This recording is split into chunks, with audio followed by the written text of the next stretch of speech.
Good evening, dreamers and sea wanderers. Welcome back to SL Tonight, where we chase stories that ripple through the night right here on YouTube.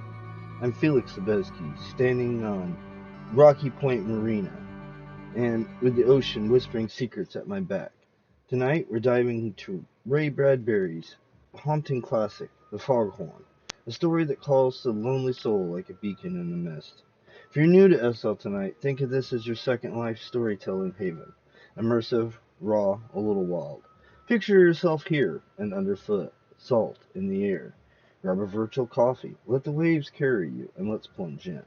Before I read Bradbury's words under these stars, let's talk about the man who dreamed up this beast from the deep.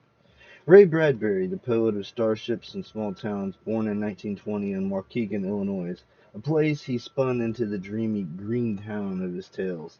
As a kid, he gorged on Poe, Buck Rogers, and the howl of Lake Michigan winds. No college for Ray. He was too busy selling newspapers and scribbling stories in cheap notebooks. By the 1940s, he's a pulp magazine star. And in the 1950s, the Martian Chronicles, his Martian elegy to human dreams and disasters, sets the world on fire. Now picture 1951.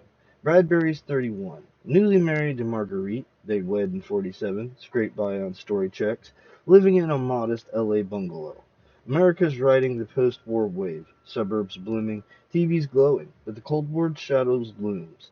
Atomic fears, red scares. Bradbury, ever the romantic with a dark edge, channels that tension into myth.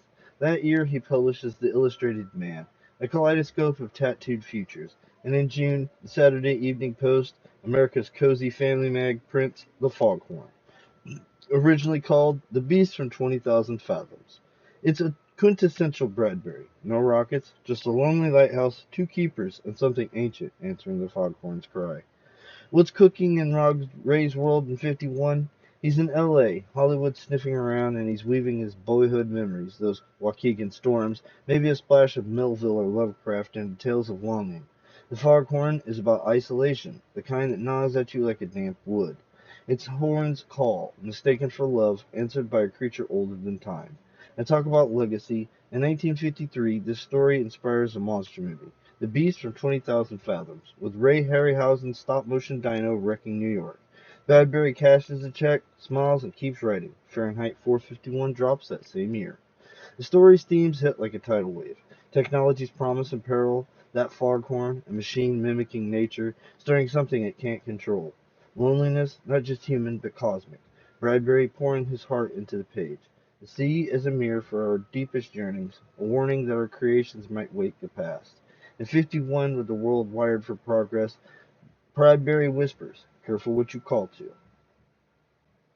Enough context. Let's let Bradbury's words crash over us. I'm reading The Foghorn, in full, right here, right now, with the ocean as my witness. Feel the spray, hear the horn. Stick around after. We'll dive into your thoughts in the comments. Here we go. Out there in the cold water, far from land, we waited every night for the coming of the fog. And it came, and we oiled the brass machinery and let the fog light up in the stone tower. Feeling like two birds in the gray sky, McDunn and I sent the light touching out, red, then white, then red again, to eye the lonely ships. And if they did not see our light, then there was always our voice, the great deep cry of a foghorn shattering through the rags of mist to startle the gulls away like decks of scattered cards and make the waves turn high and foam. It's a lonely life, but you're used to it now, aren't you? Asked McDunn. Yes, you're a good talker, thank the Lord. Well, it's your turn on land tomorrow, he said, smiling, to dance the ladies and drink gin. What do you think, McDunn, when I leave you out here alone?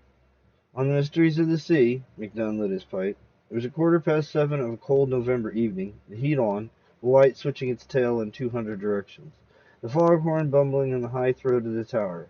There wasn't a town for hundreds of miles down the coast, just a road which came lonely through the dead country to the sea, with few cars out on it, a stretch of 2 miles of cold water out to our rock, and a rare few ships. The mysteries of the sea, said McDunn thoughtfully. You know, the ocean's the biggest damn snowflake ever. It rolls and swells in 1,000 shapes and colors, no two alike. Strange. One night years ago I was here alone when all the fish of the sea surfaced out there. Something made him swim in and lie in the bay, sort of trembling and staring up at the tower light going red, white across them, so I could see their funny eyes. I turned cold. They were like a big peacock's tail, moving out there until midnight. Then, without so much as a sound, they slipped away. The millions of them were gone. I kind of think maybe in some sort of way they came all those miles to worship. Strange, but think how the tower must look to them, standing 70 feet above the water, the godlight flashing out from it, the tower declaring itself with a monster voice. They never came back, those fish, but don't you think for a while they thought they were in the presence? I shivered. I looked out on the long gray lawn of the sea stretching away into nothing and nowhere. Oh, the sea's full. McDunn puffed his pipe nervously, blinking. He'd been nervous all day and hadn't said why. For all our engines and so-called submarines, it'll be 10,000 centuries before we set foot on the real bottom of the sunken lands. And the fairy kingdom's there, and no real terror. Think of it. It's still the year 300,000 before Christ down under there. While we're paraded around with trumpets lopping off each other's countries and heads, they've been living beneath the sea 12 miles deep and cold in a time as old as beer on a comet. Yes, it's an old world. Come on, I got something special I've been saving up to tell you. We ascended the 80 steps, talking and taking our time. At the top, McDunn switched off the room light so there'd be no reflection in the plate glass. The great eye of the light was humming, turning easily in its oiled socket. The foghorn was blowing steadily, once every 15 seconds. Sounds like an animal, don't it? McDunn nodded to himself. Big lonely animal crying in the night. Sitting here on the edge of 10 million years, calling out to the deeps. I'm here, I'm here. And the deeps do answer, they do. You've been here now for 3 months, Johnny, so I'd better prepare you. About this time of year, he said, studying in the murk and fog, something comes to visit the lighthouse. The swarms of fish, like you said, no, this is something else. I put off telling you because you might think I'm daft, but tonight's the latest I can put it off. For if my calendar's marked right from last year, tonight's the night it comes. I won't go into detail, you'll have to see it for yourself. Just sit down there if you want. Tomorrow you can pack your duffel and take the motorboat and the land and get your car parked there at the dinghy pier on the Cape and drive on back to the same little inland town and keep your lights burning nights. I won't question or blame you. It's happened 3 years now, and it's the only time anyone will be here with me to verify it. You wait and watch. Half an hour passed with only a few whispers between us. When we grew tired waiting, McDunn began describing some of his ideas to me. He had some theories about the foghorn itself. One day, many years ago, a man walked along and stood in the sound of an ocean on a cold, sunless shore and said, "We need a voice to call across the water to warn ships. I'll make one.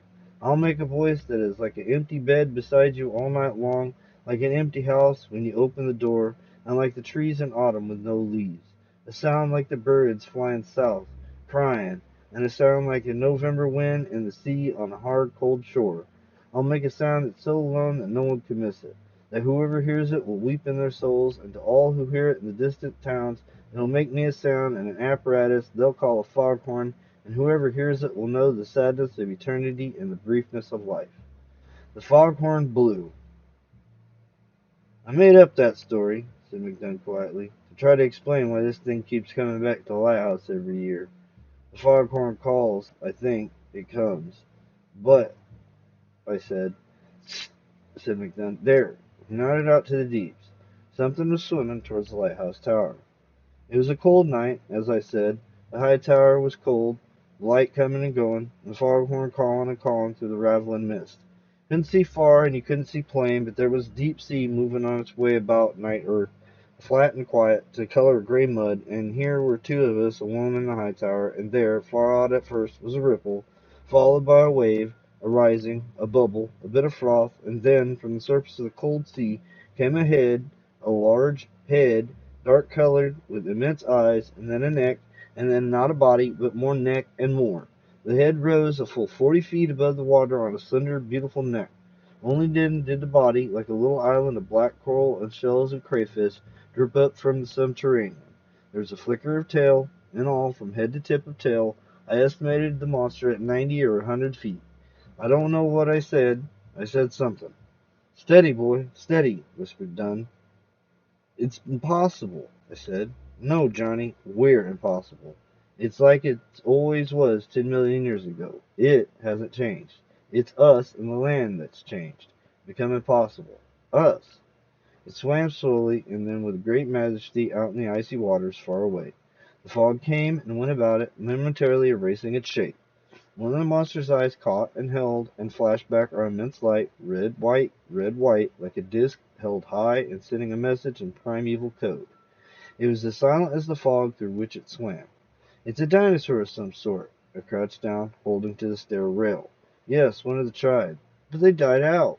No, only hid away in the deeps. Deep, deep down in the deepest deeps. Isn't that a word now, Johnny? A real word? It says so much. The deeps. There are all the coldness and darkness and deepness in the world in a word like that. What we do. We got our job. We can't leave. Besides, we're safer here than in any boat trying to get to land. That thing's as big as a destroyer and almost as swift. But here, why does it come here? The next moment, I had my answer. The foghorn blew, and the monster answered. A cry came across a million years of water and mist. A cry so anguished and alone it shuddered in my head and body. The monster cried out at the tower. The foghorn blew. Monster roared again. The foghorn blew. Monster opened its great toothed mouth, and the sound that came out from it was the sound of the foghorn itself, lonely and vast and far away. The sound of isolation, of viewless sea, the cold night, apartness. That was the sound. Now, whispered McDunn, do you know why it comes here? I nodded. All year long, Johnny, that poor monster there, laying far out, 1,000 miles at sea, and 20 miles deep, maybe, biding its time, perhaps a million years old, this one creature. Think of it, waiting a million years. Could you wait that long? Maybe it's the last of its kind. I sort of think that's true. Anyway, here comes men on land and built this lighthouse 5 years ago, and set up their foghorn and sound out like towards the place where you bury yourself in sleep and see memories of a world where there were thousands like yourself, but now you're alone, all alone in a world that's not made for you, a world where you have to hide. But the sound of the foghorn comes and goes, and you stir from the muddy bottoms of the deeps, and your eyes open like the lenses of 2-foot cameras, and you move. Slow, slow, for you have the ocean sea on your shoulders, heavy. But that foghorn comes through 1,000 miles of water, faint and familiar, and the furnace in your belly stokes up, and you begin to rise, slow, slow. You feed yourself on minnows, on rivers of jellyfish, and you rise, slow, through the autumn months. Through September when the fog started, through October with more fog and the horn still calling you on, and then late in November, after pressurizing yourself day by day, a few feet higher every hour, you're near the surface and still alive. You gotta go slow. If you surfaced at all at once, you'd explode. So it takes you all of 3 months to surface, and then a number of days to swim through the cold waters to the lighthouse. And there you are, out there in the night, Johnny, the biggest damn monster in creation. And here's the lighthouse calling to you, with a long neck like your neck, sticking way up out of the water, and a body like your body, and most important of all, a voice like your voice. You understand now, Johnny? Do you understand? The foghorn blew. The monster answered. I saw it all. I knew it all. The millions of years of waiting alone for someone to come back who never came back. Millions of years of isolation at the bottom of the sea, the insanity of time there, while the skies cleared of reptile birds, the swamps bride of the continental lands, the sloths and saber-tooths had their day and sank in tar pits, and men ran like white ants upon the hills. The foghorn blew. Last year, said McDunn, that creature swam round and round, all night, not coming too near, puzzled, I'd say, afraid, maybe, and a bit angry after coming all this way. But the next day, unexpectedly, the fog lifted, the sun came out fresh, the sky was as blue as a painting, and the monster swam off away from the heat and the silence and didn't come back.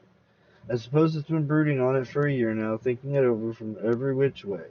Monster was only 100 yards off now, it and the foghorn crying at each other. As the light hits them, the monster's eyes were fire and ice, fire and ice. That's life for you, said McDunn. Someone's always waiting for someone who never comes home. Always someone loving something more than the thing loves them, and after a while you want to destroy whatever that thing is so you can hurt you no more. The monster was rushing at the lighthouse. The foghorn blew. Let's see what happens, said McDunn. He switched the foghorn off. The ensuing minute of silence was so intense we could hear our hearts pounding on the glassed area of the tower, could hear the slow greased turn of the light. The monster stopped and froze. Its great lantern eyes blinked, its mouth gaped. It gave sort of rumble like a volcano. It twitched its head this way and that, as if to seek the sounds now dwindling off in the fog. It peered at the lighthouse. It rumbled again. Then its eyes caught fire. It reared up, threshed the water, and rushed at the tower, its eyes filled with angry torment. "McDunn!" I cried. "Switch on the horn!" McDunn fumbled on with the switch, but even as he switched it on, the monster was rearing up. I had a glimpse of its gigantic paws, fish skin glittering in webs between the finger-like projections, clawing at the tower. Huge eye on the right side of its anguished head glittered before me like a cauldron in which I might drop, screaming. The tower shook. The foghorn cried. The monster cried. It seized the tower and gnashed at the glass, which shattered in upon us. McDunn seized my arm. "Downstairs!" The tower rocked, trembled, and started to give. The foghorn and the monster roared. We stumbled and half fell down the stairs. "Quick!" We reached the bottom as the tower buckled down towards us. We ducked under the stairs in a small stone cellar. There were a thousand concussions as the rocks rained down. The foghorn stopped abruptly. The monster crashed upon the tower. The tower fell. We knelt together, McDunn and I, holding tight, while our world exploded. Then it was over, and there was nothing but darkness and the wash of the sea on the raw stones. That and the other sound. "Listen," said McDunn quietly. "Listen." We waited a moment, and then I began to hear it. First a great vacuum sucking of air, and then the lament, the bewilderment, the loneliness of the great monster folded over upon us, above us, so that the sickening reek of its body filled the air, a stone's thickness away from our cellar. The monster gasped and cried. The tower was gone, the light was gone, the thing that had called it across from 1,000,000 years ago was gone, and the monster was opening its mouth and sending out great sounds. The sounds of a foghorn, again and again. And ships far at sea, not finding the light, not seeing anything, but passing and hearing late that night, must have thought, "There it is, the lonely sound, the lonesome bay horn. All's well, we've rounded the cape." And so it went for the rest of that night. The sun was hot and yellow the next afternoon when the rescuers came to dig us from our stone under cellar. "It fell apart, is all," said McDunn gravely. "They had a few bad knocks from the waves, and it just crumbled." He pinched my arm. There was nothing to see. The ocean was calm, the sky blue. The only thing was a great algaic stink from the great matter that covered the fallen tower stones and shore rocks. Flies buzzed about. The ocean washed empty on the shore. The next year they built a new lighthouse, but by that time I had a job in a little town and a wife and a good small warm house that glowed yellow on autumn nights.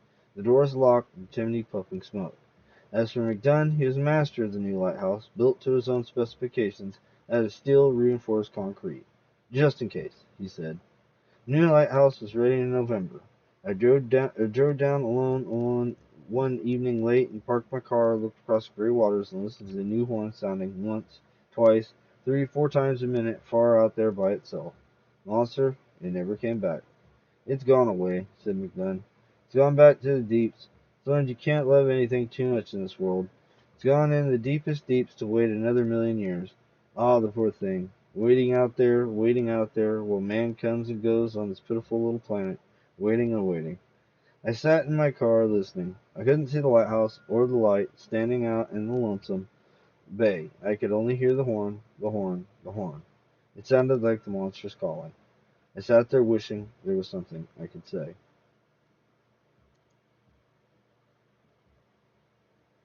And there it goes, fading back into the sea. Man, Bradbury doesn't just write, he conjures. That longing, that unanswered call, it's us, isn't it? Staring into the dark, hoping for an answer. What got you? The keeper's quiet bond? The beast's ancient grief?